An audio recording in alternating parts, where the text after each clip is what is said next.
I've always thought of myself as someone who has a rather strong immune system.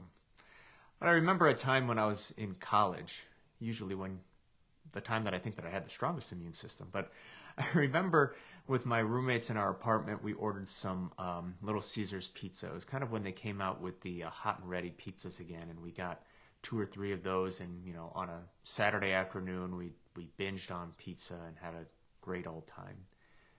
And probably about 20 minutes after I finished eating, I felt terrible.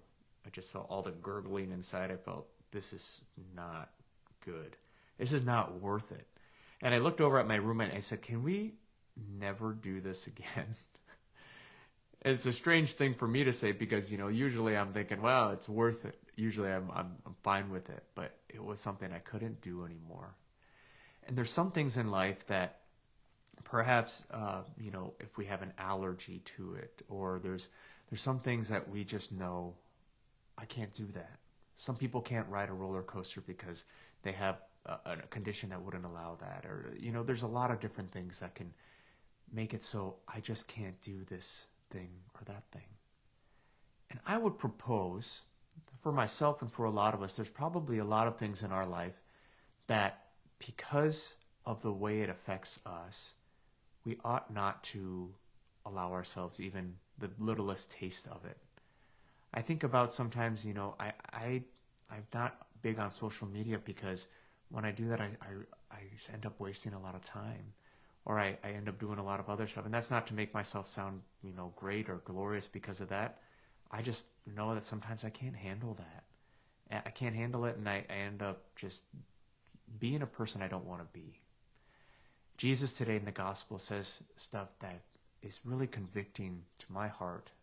He says that if anyone causes these little ones, these people who are innocent, those who don't know better, to sin, then, it would be better if they had a millstone tied around their neck and thrown into a lake, basically. To say that and then he says that if your hand causes you to sin, cut it off. If your eye causes you to sin, pluck it out. Not telling us to actually mortify our bodies necessarily, but whatever those things are that causes us to sin, to be honest and open about, I can't do that anymore. If it causes me to sin, then it's not worth it having in my life, probably. And I've spent a lot of time in my life trying to manage things and to say, okay, maybe this will help if I just do it this way or that way. But a lot of times with some things, it's just been, I'm going to have to just say, I don't get to do that anymore. And that's okay. Because what happens is then my life becomes richer and I get to do other things that are better for me. Things that really help me to grow in holiness. Things that keep me more rooted in the present. And so whatever it is in life right now, perhaps for you, what is it that might be causing you to sin? Take a good look at it today. Just ask God, are you calling me to cut this out?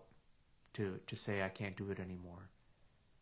Because is it worth cutting ourselves off from God? For me, I'm trying to see more and more that nothing is worth that. So let's ask the Lord today for the grace to do that, to take the hard look at those things, and then to make the decision and to take the action. Because unity with God is much better than any worldly pleasure can give.